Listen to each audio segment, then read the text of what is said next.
La banlieue parisienne regorge d'adresses culturelles et aujourd'hui, nous embarquons à bord du bus Express 9110 qui rattache Orly à Montigny-le-Bretonneux. Si on connaît la réputation de l'école d'ingénieurs polytechnique, on connaît bien moins son musée.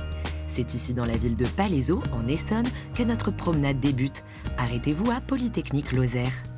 Rassurez-vous, pour entrer au Musix, pas la peine de passer par une classe préparatoire. Ce musée qui rend hommage au petit surnom de l'école, X, est dédié à l'histoire de l'établissement et aux sciences en général.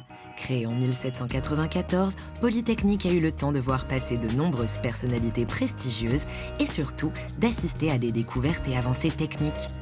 À travers plusieurs grandes thématiques, comme l'électricité et le magnétisme, l'optique, la chimie ou encore l'hydrostatique et les mathématiques, le musée nous invite à nous questionner et à comprendre les sciences dans leur globalité. On retrouve aussi des vestiges précieux de l'école, comme le microscope de Manny ou encore le laboratoire de Gay-Lussac.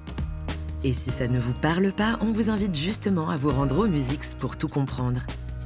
S'il y a un milieu où les maths sont discrètes mais bien présentes, c'est bien l'art. En route vers notre deuxième adresse située à Villiers-le-Bacle, descendez à Rond-Point Maison Fujita. Effectivement, le nom de l'arrêt a dû vous donner un petit indice. C'est bien dans la dernière demeure de l'artiste franco-japonais Tsuguharu Fujita que nous nous rendons. Acteur majeur de l'école de Paris, il s'installe dans cette maison rurale avec sa femme en 1960 et y restera jusqu'à sa mort en 68. Restée en l'état, cette maison atelier conserve de nombreux trésors. À son image entre simplicité et grande modernité, on retrouve une cuisine en formica très 60s où les équipements dernier cri côtoient les rustiques moulins à café. À la fois lieu de vie et de création, c'est à l'étage que se trouve son atelier où les essais de fresques murales pour la chapelle de Reims témoignent encore de son génie artistique. C'est la veuve de l'artiste qui fera en sorte de tout préserver, du simple pinceau à ses précieux pigments. Ça y est, vous sentez l'inspiration venir? Alors remontez à bord du 9110 afin de trouver un modèle pour vos créations ou simplement de vous vider l'esprit avec une petite promenade champêtre. C'est du côté de l'arrêt Le Thuit que ça se passe.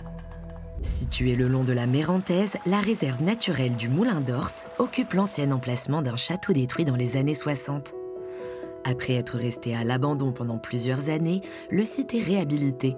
On peut toujours y croiser des vestiges de son histoire passée, comme un ancien moulin du XVIIe siècle qui semble se reposer paisiblement au bord de l'eau, ou encore l'imposant pont-galerie.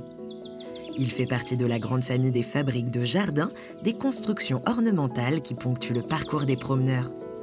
Si la réserve favorise l'établissement et le développement de diverses espèces d'oiseaux, d'insectes ou de mammifères, certains habitants pas comme les autres se cachent aussi. Et oui, un troupeau de vaches en train de paître. C'est ici que notre traversée à bord de la ligne Express 9110 s'achève. Terminus, tout le monde descend.